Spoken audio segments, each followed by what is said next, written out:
Hello, everyone. This is Dallas Cohen, the Rebound Coach, and I am so glad that you're here with me today.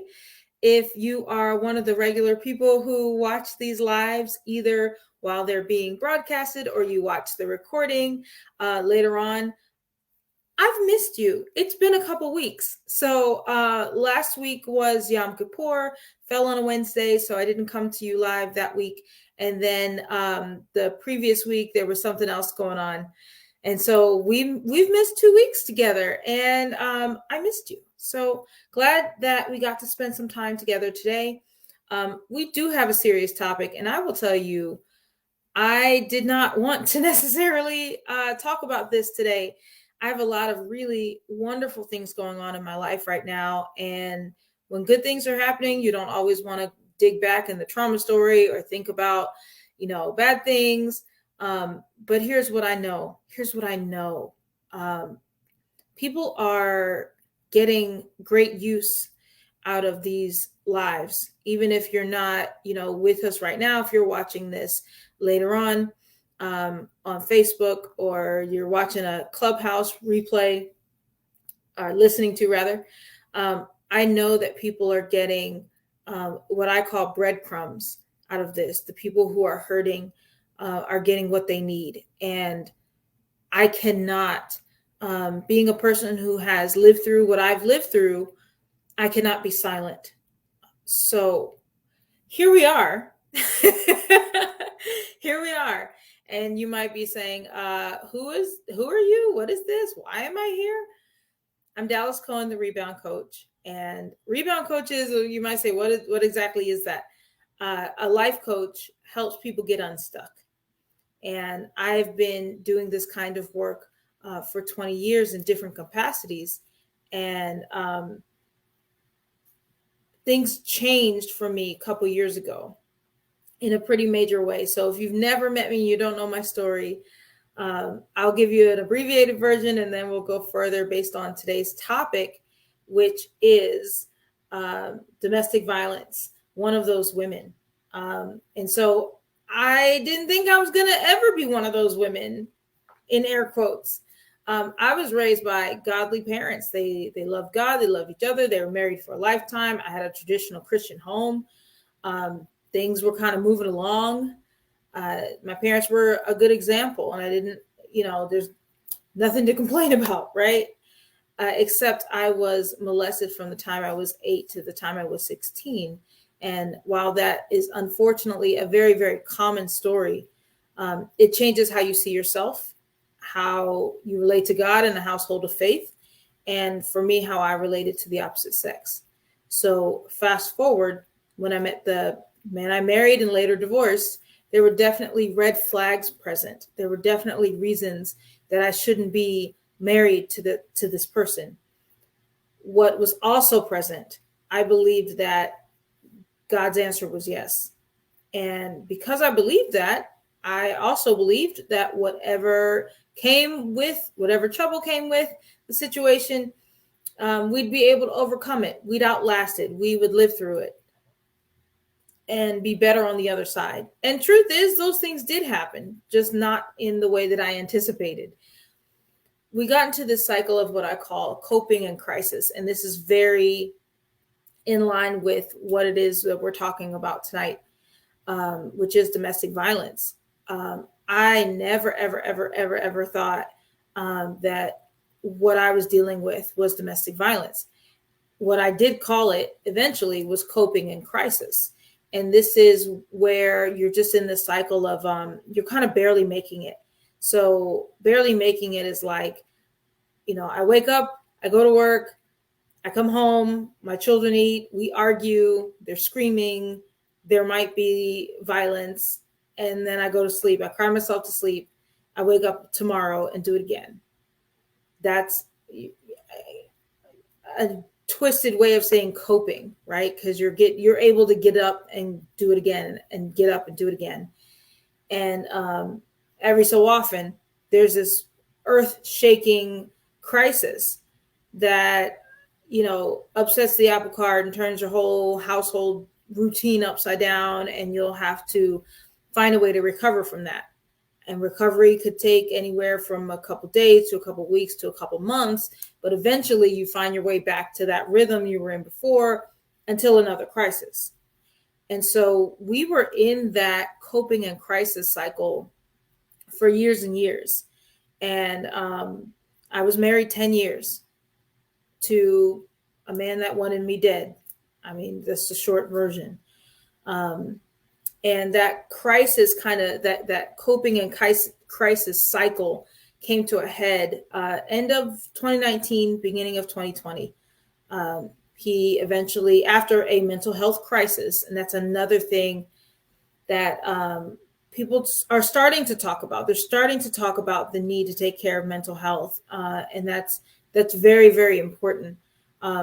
What I'd like to see more sunshine on is those people who love and care for or are covenanted to someone in with a mental health diagnosis.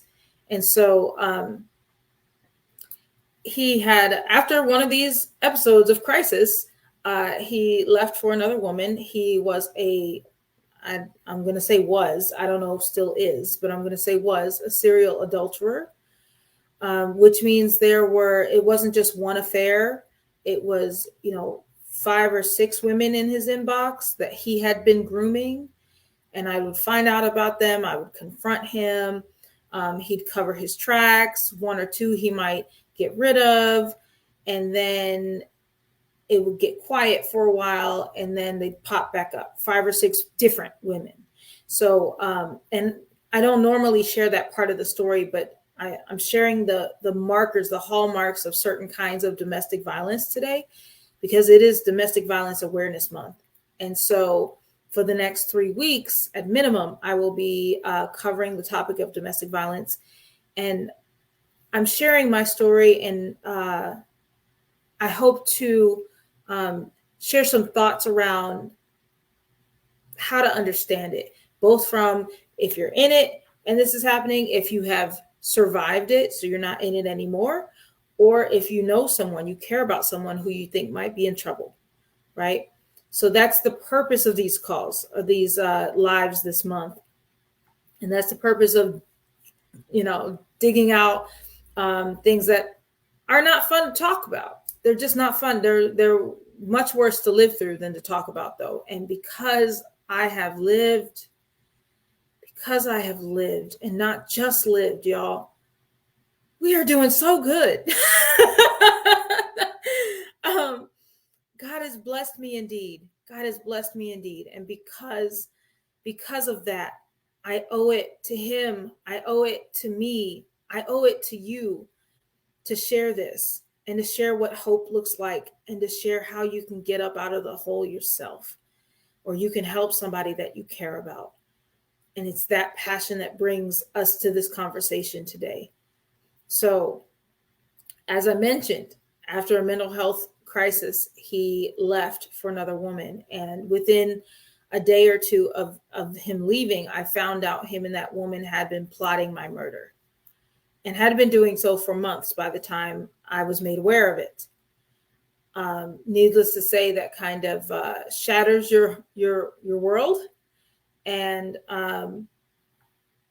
everything just kind of comes to a head, and you're trying to figure out who you are and what this is and what in the blankety blank are you supposed to do now? Because I had built this identity, and it wasn't just, I say the word platform, but it wasn't like just a platform. Like, it really was genuinely who I lived as every day, how I showed up to myself, how I showed up to the world every day, as a person who fiercely defended being in covenant. And when I say covenant, I'm referring to marriage covenant from what I understood to be a biblical perspective. And I was staying because I was committed to God. And that was absolutely true. What was missing was a commitment to myself. There's so many God-fearing women in abusive marriages or abusive long-term relationships, and they can't see the big missing piece. Okay, they see his problems. They see his broken childhood. They see their love for him. They see their commitment to God. They miss love for themselves. And so I want to, I will tell you the quick end of the story, and then we'll go back. So the quick, not so quick, but quick end of the story, through a series of absolutely divine encounters and providentially orchestrated events. My life was saved. We're having this conversation today. My children and I are thriving, and life is really, really, really, really wonderful on this side. And the way that I typically share this part of the story is saying I could allow the identity that I had agreed to, you know, aggressors are aggressors and abusers are abusers. And I don't take responsibility for any of his choices or any of his actions. I do take responsibility for my part. My part was forming an identity that was okay with adultery and abuse. And I use the abuse word liberally today, but that wasn't a word that I would use when I was in the situation. This we titled today's talk "One of Those Women," and I'm going to read a tiny excerpt from my book. I wrote a book coming out of all this, y'all. It's called "I Choose Life." Rewrite your love story and change your legacy. And it came out of, this is hard to see in this light, it came out of my healing journey. After I got physically safe, it was time to get all the other ways safe, emotionally, spiritually, mentally. And I'm still doing that. I'm still in the process of growing and healing and learning. I don't consider myself, oh, I've got it all together now. Like, we're still on a path, and each season has its own level of healing in it. And that's exciting. But this, it really came out of those first few crisis days and weeks where someone had called, this is crazy. Someone had called Child Protective Services on my family because of the drama that was going on. And so that promptly dispatched a social worker and a psychologist who came to our house 3 times a week. 3 times a week, which is a lot. Okay. And so one of the things that they told me to do was to write a timeline of events. Okay. Write out what happened on what day. It helps you with clarity when you're in that heightened emotional state. There's trauma, there's drama surrounding you, like it's in the present, not the past and not the future. It's in the present. It's hard to kind of keep your head on straight. And so one of the things a psychologist told me to do was write out a timeline, write the date, and then this happened on that day, and write the date, and then that happened on that day. Keep a record. This is also an instruction for women in emotionally destructive marriages or emotionally destructive relationships where it's not he smacked me across the face and got a bruise, right? It's he said this thing, he did that thing, he hid this thing, he stole that thing. You don't know until you look at it all together. In the process of writing this book, in the process of getting a divorce, I had to look through police records and, different things that happened over the years. There were, I think, 12 or 20, something like that, double digits of police calls that came out of my home and the drama that was in my home. And I didn't know that until I went back and looked at it and said, oh my gosh, I can't believe there's been, 12 or it was between 12 and 20. 12 is in my head, but more than 10 calls to 911. And I didn't think I was abused. Like, that's kind of crazy. So in this book, a little portion of it. I write all about everything that happened. And I don't start with the marriage, because abuse doesn't start when we're adults. There are situations in our lives that predispose us to abusive situations. And my life was no different. And so I start there. I don't start in adulthood. This is not a man bashing book. This is my story. This is my life. And I encourage you, if any of this is lighting up for you or someone that you care about, I highly recommend you getting this book. You can get it at thereboundcoach.com/book. And I'll share a little bit more about the book later on, what some people are getting out of it. So,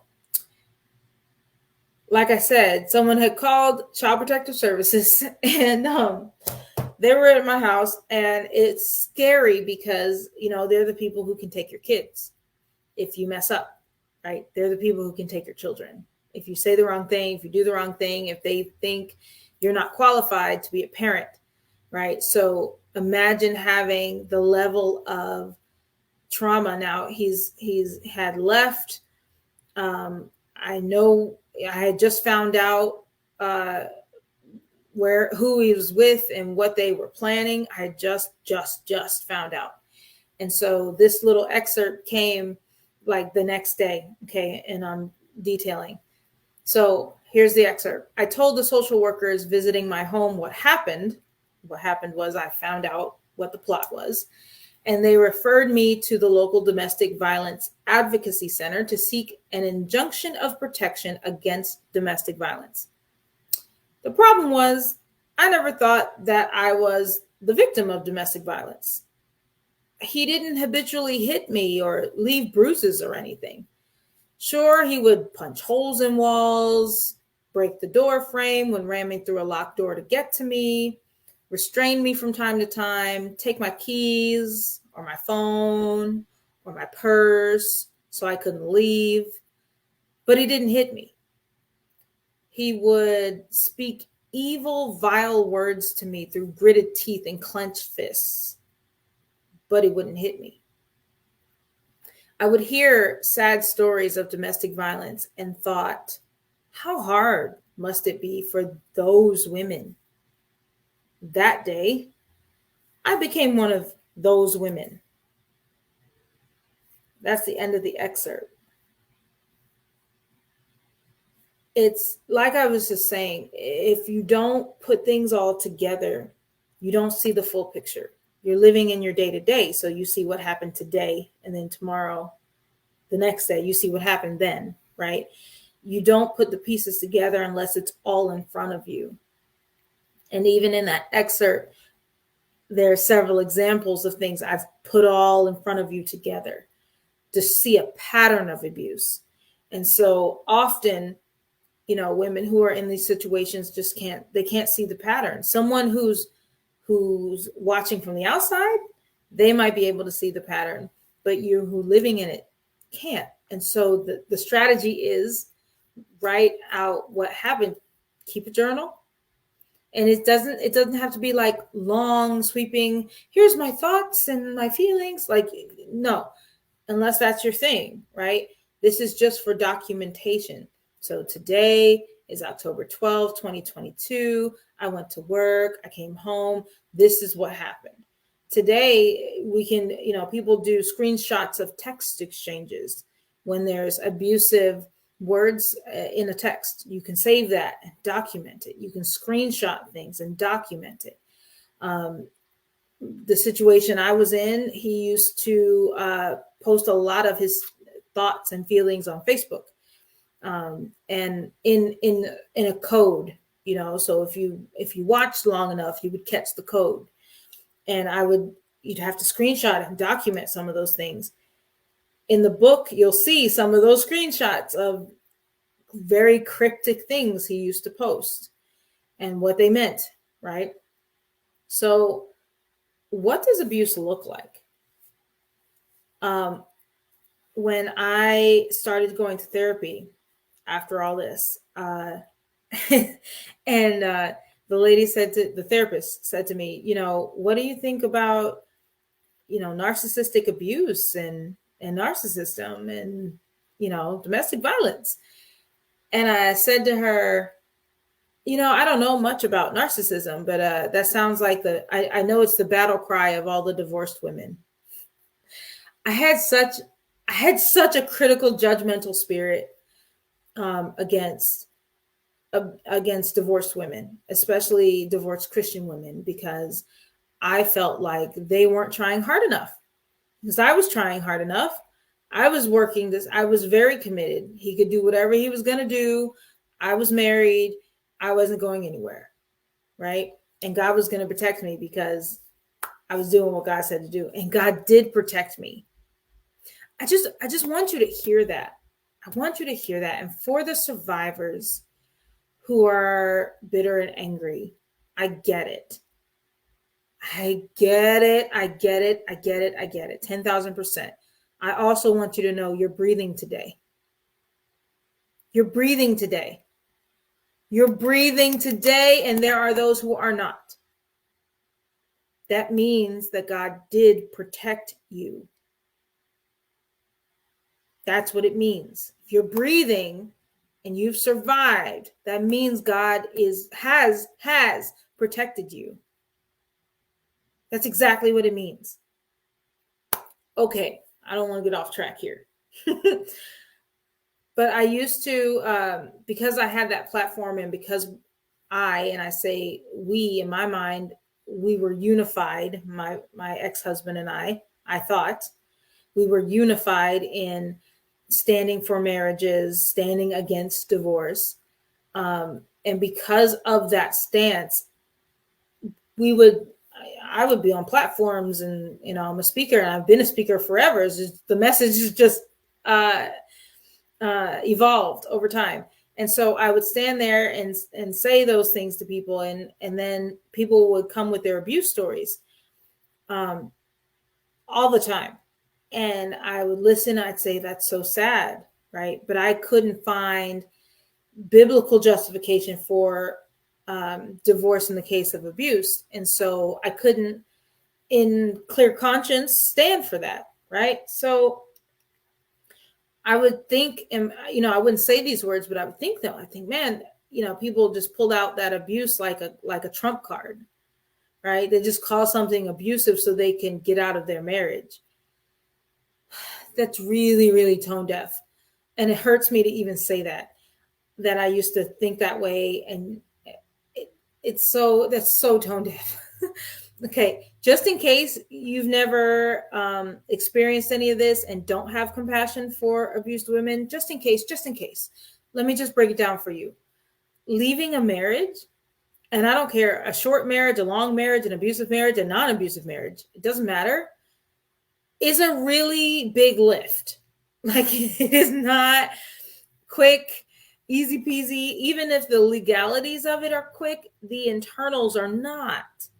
It's not something that anyone does flippantly.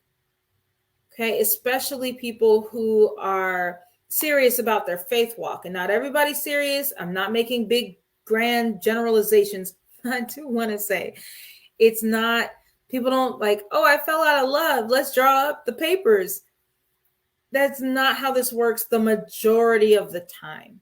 And I will say this too, statistically, believers, and when I say of the Judeo-Christian faith, okay, those folks who would consider themselves serious about their faith walk, okay, those folks who get divorced, I do believe it is 50% of them or higher are about abuse, if I'm not mistaken. I could be mistaken, but the point is, there are statistics that prove that this is not a flippant move. So I would implore you, onlookers, to withhold your judgment. Withhold your judgment and your self-righteousness. And I'm calling it exactly what it is because I walked in it and I know what that smells like. Okay? Withhold your judgments. When you see somebody who's gotten divorced, or you hear, oh, so-and-so says she was abused, I don't know, Pastor so-and-so's a nice guy, I don't think he could be an abuser. Y'all, What does abuse look like? I just read it to you in an example, in the example that happened to me. It wasn't getting hit, right? He'd punch holes in the walls. Thank you, Afia. Thank you. That's very kind of you to say that. And it's the truth. So he would punch holes in walls. We had a broken door frame because he was trying to get to me. And the door, I had ran from him and locked the door, and he broke through it. And because he broke through it, the door jamb was broken. Okay. We had an episode where I was trying to leave the house, and he took my keys and my phone and my purse. So I couldn't leave the house. He would block the door. He would restrain me. All of these things are not getting hit, but it is still abuse. When CPS was called and we had those professionals in the house suddenly, one of the first things that the psychologist said to me was, "Oh, we're here because of some violence." And I looked at her like, "What? Violence? We don't have violence. I mean, there's mental illness and there's this and there's that and there's crazy going on, right? But no, not violence. Yes, violence. Yes, violence. Emotional violence, spiritual violence, financial violence." Okay, that's exactly what it is. And physical violence against stuff is still physical violence, right? Being an intimidating person. When I said in that quote that he would speak to me through gritted teeth and clenched fists, he used to say, "We're going to be married until one of us dies, until one of us is dead." And he would say it like this. And I used to think, and this is crazy. Hindsight is 2020, and it's freaky to look back and think what I used to think. When he would say those things, I would think, "Oh, he's committed and like till death do us part." Like that's what I turned it into in my brain, which is our brains are really powerful organs, incredibly powerful organs, and we can tell ourselves anything, like literally anything, and that becomes our reality. And I was telling myself he was committed to marriage, and that's why he said those things. Hindsight says he was like wanting me dead, and he believed, because of mental illness, he believed that God was going to kill me because I had offended him.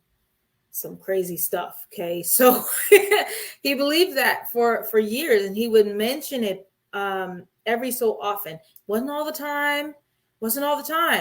Right. So, you don't hear it for a long time. You think it's not an issue, and it would come up again after some crisis, after some big upheaval. He would mention this death stuff again. And I mean, I even said to him once, God's not your hitman. That's not how this works. And he didn't believe me. Right. So he would say those things, in great anger and intimidation. So if someone's towering their frame over you to intimidate you, that is an abuse tactic. That is an emotional abuse tactic. Right. So abuse is this, it is this long-term, over time pattern of power and control. It's what the experts call it, when they're trying to exert power and control over you. And this is not, we're talking about domestic violence today. So we're talking about what happens in your home, but this can be a parent to a child. This can be a child to a parent, teenagers and olders. Yes, guys, not your hitman. I'm serious. And that's funny today, but it was scary. It was scary. I'm telling you. But it's a cycle of power and control that's happening. Okay. And it can be from any person to any other person. Okay. Abuse is not relegated to romantic relationships. But we're talking in that framework today. So, is abuse a cop-out word to escape covenant? No, it's not. It's not. And even if somebody tried to use it that way, it's still not a reason to blanket and say, oh, those people are just saying they're abused so they can get out of a marriage. It's much harder than people say it is. And no matter what your situation, so some people get out easy and clean, and some people struggle for years. It doesn't matter. It's still, it's still a big deal. And it's not something that people just walk in just because, right? Or to throw the abuse word around just because. Have compassion. Have compassion for folks. So, okay, what do you tell your pride about being one of those women? So, as I mentioned, I'd been a life coach for 20 years total. By the time when everything was happening in my marriage and life, I had been coaching marriage and relationship for about 5 or 6 years, hosting events, telling people from pulpits and platforms to stay married, and encouraging them with scripture and the way I understood scripture at the time. And I had very strongly built this identity around that. And so even as my very life was in danger and I had to find a way to be safe, I didn't have to, I chose to find a way to be safe for me and my children. God provided a way along with my decision, right? So the opportunity was there, but I had to decide to take action. Once I decided, the supports were all there. And I will tell anyone that God will do it for you. I will tell anyone. I don't care what your situation is. I know God to be faithful, and I know that he can do it for you too. In the meantime, part of the issue, and I even said this to the people. I was so glad the people were a blessing. I was scared, and it was a lot to have a social worker and a psychologist come into your house 3 times a week. How are you doing today? How are you doing today? How are you doing? Like, oh my gosh, it's a lot, right? And it is its own stressor. But I was so glad for it, because when I found out there was a freaking murder plot, there was a professional I could tell. And I didn't have to call them. They came knocking on the door. And I could say, this is what I found out today. And they're like, I'm gonna need you to go see the people. I'm gonna need you to go see the people. Okay. And what I said to them, because they were like, well, consider moving. And they're professionals for a reason. You should consider moving out of this house that he knows where you live, and he's trying to come and kill you with this crazy person.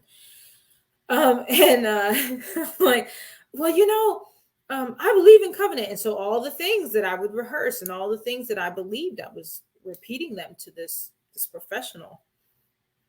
And part of my hesitancy to get divorced or to be separated was damage control, right? What are people going to think about me? Because they've seen me stand on this platform, this marriage, this covenant platform for all these years. What are people going to think about me if they find out? What am I going to look like? And so I want to talk about this too, because I'm a Black woman. And in our culture, there's a lot of Black single mothers. And there's a certain group of people. I'm not going to blanket everybody. There's a certain group of people who take pride in not being those kind of statistics, who take pride in pointing at other lifestyles and saying, I'm not like them. I was in that group, raising my hand. I was in that group. I waited to have sex until I got married, right? Outside of the molestations and abuse and stuff. So I felt like I did it right, air quotes. I did it right.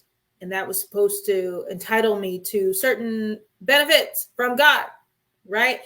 It wasn't supposed to go down like this. I did it right. And I was, in ministry and doing everything I could do. He pulled me out of, it's a long story. Anyway, I was doing everything I could do to honor God and do the right thing.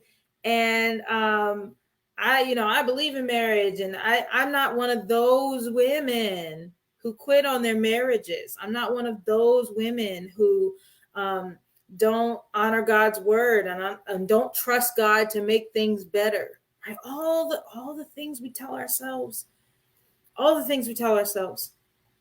So, to be for real, at the bottom of that is just pride. At the bottom, it's just pride. I'm in this, and it was in the beginning. It was like the first 15 days. 15 days after the wedding was the first time I found him cheating. 15 days after the wedding. I'm laughing because it's been a long time. But I mean, what are you gonna do? What are you gonna do? And my considerations wasn't like, man, this man is foul. I shouldn't stay married to a foul person. What's gonna be in the future? Nope. Didn't think of any of that. I was like, yo, I just got married. All these people just saw this happen. I can't backpedal now. That's pride, yo. It's exactly what it is. So I just want you to think about. I'm not gonna tell you what to do. I'm not gonna tell you what to do. I'm just gonna encourage you what to tell your pride about being one of those women. Because I sure enough didn't want to be one of those women, but that's exactly what it was. And I remember going to the domestic violence advocacy center in my area because the social worker that was coming to my house said I had to go, and she was court mandated, and I had to go. So I went. I took my little girls who were playing and oblivious to what was going on. I'm filling out papers, and I write about this in the book too. So I worked a professional job. I'm a professional woman. I serve high achieving women of faith. I serve professionals and leaders in whatever space they're in, who've gone through betrayal, trauma, abuse, or have gone through, have lived through that, and are reclaiming territory and relationship with themselves. So I was that person, right? I had a professional job. I was doing things in the world, and this was going on in my house. So I'm in this center, and I'm filling out papers, and I'm answering work calls and work texts and work emails and trying to keep up with the office and what's going on over there. And my kids are oblivious. And I'm in this, it's a center that helps domestic violence victims, and they, provide shelters, and they do all sorts of great things for people. And other women are coming in and getting services and doing stuff. And I'm looking around, and they're, the other people who were in the room with me at that time were not professional women, right? They were not. They had a different kind of lifestyle. And I'm like, man, I'm one of them. We're sisters. And that it was a knock at the pride. But to be for real, that's where I was. And I had to acknowledge that it wasn't education, it wasn't faith background, there was no level of uniqueness about me that made me better than them. We were on the same plane, getting help for really crappy circumstances. And we were together. I remember in that moment looking at that woman who's on the other side from the other side of the tracks than I was, and saying, we're the same. We're the same. And I just want to encourage you, and I say onlookers. By that, I just mean people who don't think they're one of those women or one of those people. I just want to encourage you that you might not be so different. You just might not be so different. And you can decide to face what's in front of you instead of pretending, instead of creating a story that prevents you from taking action. And I want to give you a couple things you can take action, what to do if you're in trouble. Okay? There's a phone number. It's free. 1-800-799-SAFE. 1-800-799-7233. That is 1-800-799-7233, or SAFE. That is the domestic violence hotline. There are people there to answer your phone call 24/7. And if you're not sure, if you're just not sure, it doesn't mean you don't have to wait to call until you need to call the police, right? You can just say, hey, I watched this thing on Facebook, or I listened to this recording on Clubhouse, and I'm not really sure if I'm being abused or not, but I just want to run this by you. They're compassionate people. They are professionals, and they're not going to judge you. They're not going to judge you. And you can just say, this is what's going on, and what should I do? I don't know what to do. Starts with this phone number. You can also go to thehotline.org. That is the THE hotline.org. It's a place where you go when you're in trouble, or if you're not sure, if you want to learn more. And that even that website has a cool little like panic button if you have people who stalk you or look over your shoulder at what you're looking at. You can get help without getting caught. Okay. If you've already survived and you're not in the situation anymore, or if you know someone, you love someone, you want to see them get free too, we have resources available for those in the healing process. Okay, so I typically primarily serve high achieving women of faith who have lived through betrayal, trauma, or abuse, and are reclaiming territory in their relationship with themselves. Okay, that's where my services come in. But if someone's in the fire, we got you, boo. We got you. Okay, there's resources for you. We got you. I'm happy to connect you to resources. But I want to share just some of the impact that the book I Choose Life has done for people. And I'll be right back at the end of this minute. Hi, my name is Desiree, and I choose life. Hi guys, I'm Jen, and I read this book, I Choose Life. Hi there, my name is Heidi, and I just want to do a quick video to let you know how much I absolutely love Dallas's book. Hi, my name is Audrey. I finished reading this book, I Choose Life by Dallas Kohen, and I guarantee if you start this book, you will not be able to put it down. Story in those 5 pages I had read blew me away so much that I went to the beginning. And if you are a woman who needs to be empowered, because we do need help sometimes, we can't do it by ourselves. If you're a woman who needs to be empowered and just to feel good about life, then you need to read this book. It's amazing. She's amazing. So go get it. It's amazing. And she has such a wonderful story and is such a blessing to so many people. I very much identify with certain parts of this story as a domestic violence survivor myself. And any woman who is a survivor of any kind needs to read this book. It will change you. So if you're like me, who thought you were Superwoman and could change and do everything on your own, but you're still the same and nothing is happening, you need Dallas.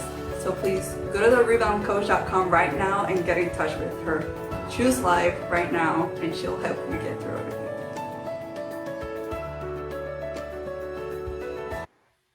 Again, for those listening and not watching, you can get your copy of I Choose Life at thereboundcoach.com/book. These lives are simulcast on Clubhouse. So Clubhouse, if you're listening, we are also on Facebook, facebook.com/thereboundcoach. And of course, if you are watching here on Facebook, we are simulcast on Clubhouse. The name of the room on Clubhouse is called Domestic Violence. One of those women, listen then share. And it is part of the Sanctuary XP club on Clubhouse. So we're going to wrap up here on this visual live, and we'll open the floor on Clubhouse in just a moment for anyone who would like to share anything. There's no pressure to share anything. If you'd like to, you have any comments or things you want to ask, we're here.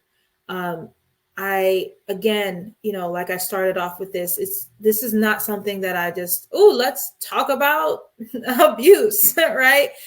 I'm compelled. I'm compelled by the Harding and the people that were just like me, that didn't know how far in danger they were. And every voice matters. Every story matters. If you have lived through this, your story matters. Your story matters. And I owe it. I owe it to me. I owe it to God. I owe it to you to come and share as often as I have opportunity. There is freedom. There is help. You can go from where you are to such a beautiful life. And I'm a witness. I'm a witness. So thank you. Thank you. Thank you for sharing your time with me tonight. Again, if you'd like to get in touch with me, you can go to thereboundcoach.com or, of course, on social media. I am the Rebound Coach on Facebook, Dallas Cohen on YouTube, or over here on Clubhouse, Dallas Cohen, and that's Cohen with a K. Okay. But I appreciate your time today. Thank you for spending time with me. And until next time, folks, on Facebook, choose life.